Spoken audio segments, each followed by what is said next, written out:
मी पहिले स्पष्ट करू इच्छिते की मला या हिंदी गाण्याबद्दल कोणतीही माहिती नव्हती. मी त्या गाण्यावर परफॉर्म केले नव्हते आणि माझा फोटो वापरण्यासाठी कोणतीही परवानगी घेण्यात आली नव्हती.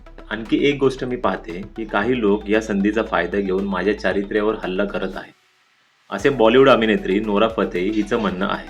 तर मला या पाठीमागचा नोराने लावलेला तर्क अजिबात पटत नाही. कारण लिरिकल व्हिडिओ पाहिल्यावर हे स्पष्ट दिसते की नोरा नाचताना हिंदी गाण्यांच्या शब्दावर ओठ हलवत आहे. त्यामुळे अधिकृत कहाणी उघडपणे खोटी आहे. मित्राच्या निधनाचे दुःख, नेटवर्कचा अभाव, भाषेचा अडथळा किंवा हिंदी आवृत्ती चित्र केले नाही असे दावे करून बचावात्मक भूमिका घेण्याऐवजी निर्णय घेण्यात चूक झाली हे मान्य करून पुढे जा, हे निव्वळ बकवास आहे. ती आणि संजय दत्त दोघेही स्पष्टपणे हिंदी गाण्याचे शब्द ओठांनी म्हणत होते. हे उघड आहे की ते दोघे भाषांमध्ये चित्रित केले गेले होते.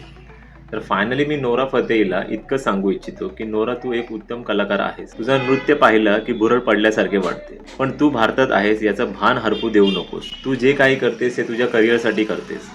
पण भारत हा असा राष्ट्र आहे जिथे प्रत्येक गोष्टीत राजकारण केले जाते. हे तुला आता चांगलेच कळाले असतील. तर इथून पुढे असं काही वागू नकोस की जेणेकरून सनी लिओन आणि तुझ्यामध्ये लोकांना काही फरकच दिसणार नाही. सनी लिओनने तिच्या भूतकाळात या गोष्टी पडद्याबाहेर येऊन केल्या होत्या आणि तू वर्तमान काळात पडद्याआड करत आहेस.